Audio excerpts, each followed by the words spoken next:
Okay, let's talk about March 2026, because this month is genuinely trying to end me, in the best possible way. Pixar climbed back into our hearts, Ryan Gosling floating alone in space, Cillian Murphy being dangerously charming again, and somehow there's an animated fish movie and I'm not even mad, which tells you everything about the range we're dealing with. So this is Filmflix, and now let's go!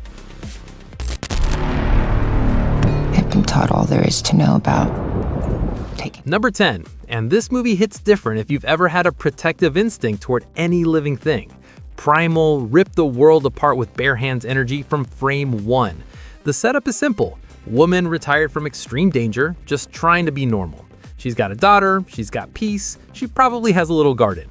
Then the worst thing imaginable happens, and all that quiet life is gone. That woman has killed 13 people.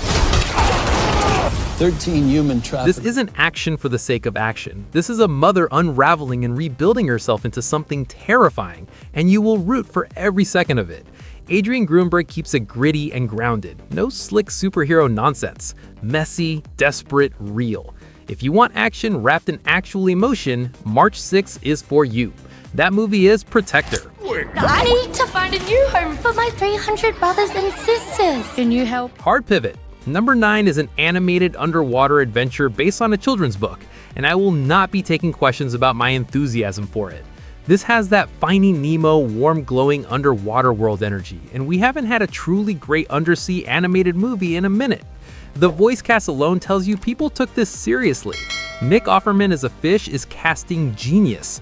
That man's voice is built for something simultaneously wholesome and slightly grumpy. Yes! What do you say? Okay, maybe.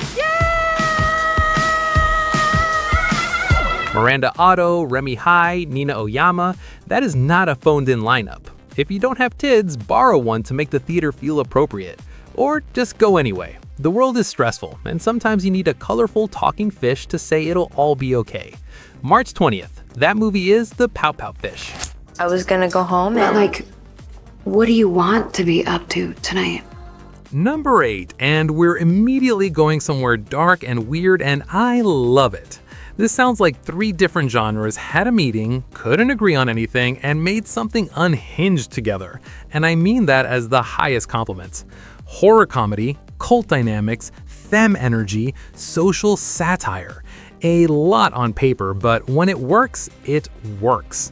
Victoria Pedretti has built her entire career on making you feel inexplicably uneasy in the best way. Putting her in a horror comedy about a femme cult with shifting power dynamics is just correct. the Mojave body mist? Yeah, I'm wearing it. Add Lily Reinhart, Alexandra Shipp, and Lola Tung, and this cast is loaded. The best horror comedies aren't just funny, scary movies, they're saying something.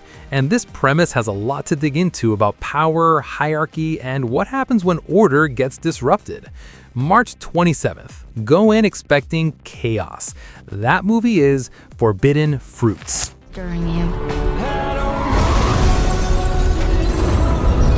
Number 7, and we need to talk about Colleen Hoover because the woman is running Hollywood from her laptop and I respect it immensely. This is about people who deserve love being denied it by grief, guilt, and community judgment. The kind of pain generic romance movies simply cannot touch. Micah Monroe has this quality where you believe she's living inside the situation, not just performing it. I'm not here to see you. I need to see my daughter. You're her. Go. Pair her with Lauren Graham and Bradley Whitford, people who could make a grocery list feel emotionally loaded, and you've got something that could genuinely wreck you. March 13th, kind of quietly, and I think it'll snake up on people. Someone's gonna see it on a random weeknight and come home hollowed out. Bring tissues. That movie is Reminders of Him. Hi, I'm the new maid. With such Number 6, back in horror comedy territory, which apparently March 2026 decided was its whole personality this month. Fine, I'll take it. This premise throws every classic horror setup, suspicious job listing, beautiful but wrong estate, disappearing resident, satanic underground, all in a blender at maximum speed. That could go so many ways, but Zazie Beetz and Patricia Arquette in the same movie is a combination I didn't know I needed. Where did you learn how to fight like that? Prison. Tom Felton showing up is also doing a lot of work for me personally. Kirill Sokolov directing means there will be choices that make you go, wait, what? And then immediately appreciate them. March 27th, same day as Forbidden Fruits, which makes that weekend officially horror comedy double feature weekend, building my entire schedule around it. That movie is They Will Kill You. Hold on real quick. If you're still here, nodding along, already building your watch list, great taste. Please hit subscribe right now. This is exactly what we do every week on this channel, and you don't want to miss it. Like the video too, it helps more than you think. Okay, back to the chaos.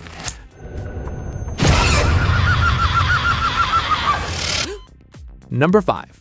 If you haven't seen the original Ready or Not, go watch it and come back, because it's one of the most purely fun horror movies of the last decade, and this sequel has enormous shoes to fill. 68 million views on the trailer in one day. Searchlight's biggest launch ever. That's not hype, that's a cultural moment. Samara Weaving returning is non-negotiable, and she is returning. Add Catherine Newton, electric in everything she does. No, God damn it, don't hurt her! Sarah Michelle Gellar absolutely thriving in her career second act, and Elijah Wood, who I'll watch in anything. This isn't just a sequel, this is an event. More danger, higher stakes, amplified chaos. March 20th, permanent marker on the calendar. That movie is Ready or Not 2, Here I Come. Can anybody help me? Number 4, and I need you to appreciate that we live in an era where Frankenstein's monster is getting full cinematic prestige treatment, Christian Bale is playing him, and I'm supposed to act normal? I cannot act normal about that. Recentering this iconic horror concept on the bride, Jessie Buckley, while Bale brings something genuinely new to the monster, that either produces a masterpiece or a beautiful disaster. Either way, I'm fascinated. Please don't hurt me, please. I'm sorry. What are you sorry for? Did you do something wrong? Jessie Buckley's Oscar-nominated work showed range most actors spend careers chasing. Watching her play a woman who dies and is literally rebuilt is going to be something. Annette Bening and Jake Gyllenhaal in supporting roles means serious talent believed in this. The kind of horror film people study in 10 years. March 6th, let it do its thing. That movie is The Bride. Doc! Oh, I need your help! Mabel, I'm in the middle of class. Okay, number 3, Pixar. Let's be honest, because that's what we do here. Pixar has had a rough stretch. Not catastrophic, but for a studio that redefined what animation could emotionally accomplish, fine is not a good enough word. And I think they know that. A girl's consciousness transferred into a robotic beaver who joins an animal uprising to save a threatened forest? That is weird. That is specific, not a calculated, safe for all demographics concept. That's someone saying, I have a genuinely strange idea and I believe in it. That is the Pixar I want back. We do not use hopping technology to upset the animal world.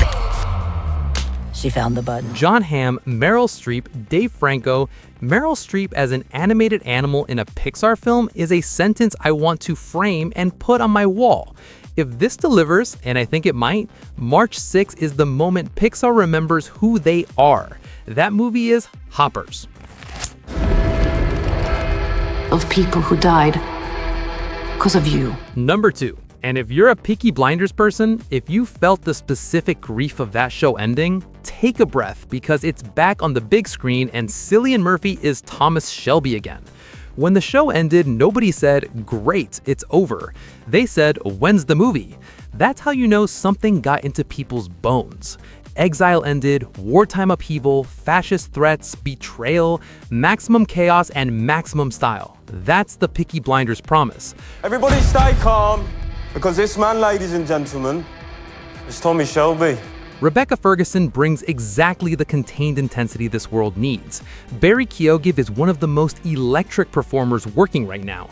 Stephen Graham has never delivered a bad performance. Ever. March 20th is going to feel like a cultural event. Dress for the occasion. That movie is Peaky Blinders: The Immortal Man. Everything on this planet will go extinct, including us. Dr. Gray. And here we are, number 1. The movie living rent-free in every reader's head since Andy Weir's novel published, because the source material is that good and the wait has been that long. I'm gonna try to be measured, I'm going to fail. Ryan Gosling in space with amnesia trying to save the Earth. Already one of the best premises in sci-fi film history. What makes the book, and what I'm trusting this film to capture, is that it's not just survival. It's discovery, connection, and the specific joy of a scientist figuring something out under impossible circumstances. Try this. I am Rocky. I like. It's funny, it's emotional. It will make you feel things you did not expect a story about physics and space to make you feel. Gosling can carry massive spectacle while being funny and quietly devastating. He is the right person. Sandra Hüller and Ken Lewing round out a cast built with genuine care. March 20. Go in fresh. Let it wreck you. That movie is Project Hail Mary. That is your March 2026, and what an absolute month. And speaking of movies that get under your skin, next up we're going even darker. Hard to watch, R-rated thriller movies on Netflix and more. 10 genuinely unsettling films with real psychological damage. Click that video right now because it is waiting. Like this one, subscribe if you haven't, and drop your most anticipated March pick in the comments. This community is the best part of doing this. Happy watching!